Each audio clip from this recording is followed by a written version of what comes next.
Hi YouTube, I'm Laura and I'm a paper artist and an illustrator. So in my new Skillshare class we're going to learn all about paper art. We'll be making a full scene with lots of detail, colour and lots of paper techniques. Join me in this exclusive lesson to learn more about paper art.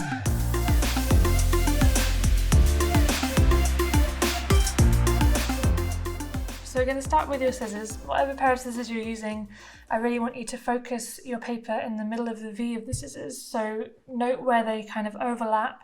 You want them to be really sharp, so you can buy scissor sharpeners or you can just buy any pair of scissors. They should be quite sharp. And with that, you should note that the paper should do more moving than the scissors. You should be quite kind of still with your scissors in your hand, but moving the paper to guide it into the shape that you want. So if I'm just cutting a wiggly line here, I'm going to need to shuffle my scissors along quite often, but you'll see the paper is moving more than my hand. And this is a really rough shape. But the beauty of working with paper is you can go back in and neaten things up. So at this point, I'm just going to round off those edges that I'm not very happy with. And this isn't meant to be neat at all. This is just a practice. So just cut a random shape to begin with and practice neatening it up. So likewise, if you're using a knife, you want to get your paper on your cutting mat and use a nice sharp blade. It's quite similar. You just want to practice gently taking the knife into the paper. Getting the right pressure takes a bit of time to figure out. I mostly use my knife for cutting straight lines. So in any sort of piece I'm making, if I need a straight line, then my knife comes in that point. I will cut every other shape out with my scissors more or less. So for that you're going to need a metal ruler. I've got a very small one here, but you can get bigger ones, and just spend some time practicing cutting a straight line. It's very simple. You just have to make sure that you're lining it up properly. It can be really helpful at this point to have a cutting mat with squares on, so if you're trying to get a good right angle or something, you have that mat to practice from. So I have always used pins for applying my glue. I used to use the end of a paintbrush, which can also be a good thing, or I even used to use a triangle of paper, but that tended to get quite gluey after a while. So I found the pins work really well. You only need a teeny tiny amount, so I've just got a small dot on the end of my pin. You just need to dot that on the back of your shape really neatly. Don't use a lot, because otherwise it will come off at the sides. You can even brush a little bit of it off if you think you've got too much, or sometimes I dab it on the back of my hand to get any excess off, and then you can just stick it down like that. I tend to guide the piece of paper down to the paper on the pin as a way to not get your fingers in the way when you're making something. And as well, clean off the end of your pin, and if you've got any glue on the edge, you can just run it along there and it will pick up any excess glue.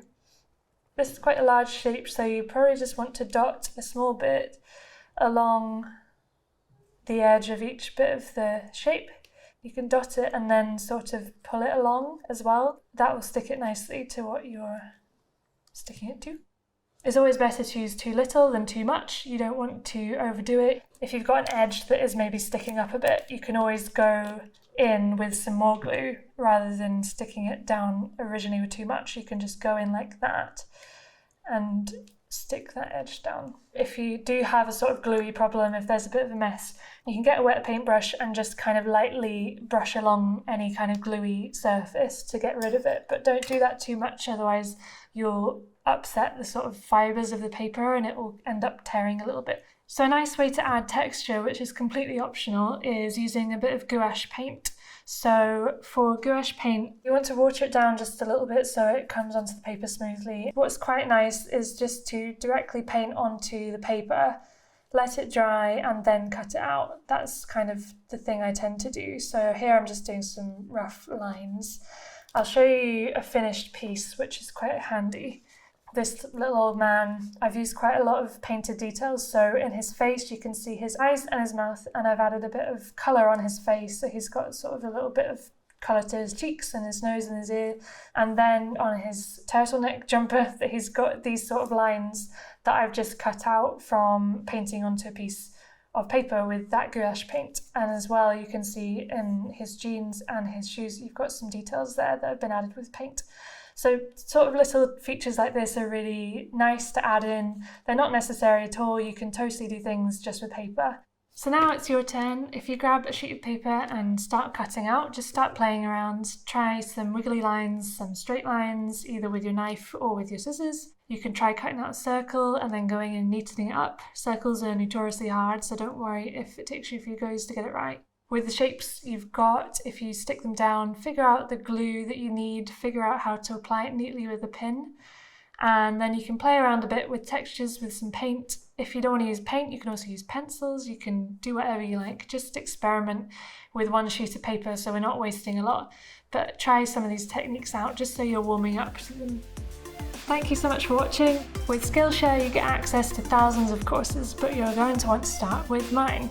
You can get started on Skillshare for free, and you can come and join me for this course where we'll play around with paper, we'll really explore the medium and create something amazing at the end.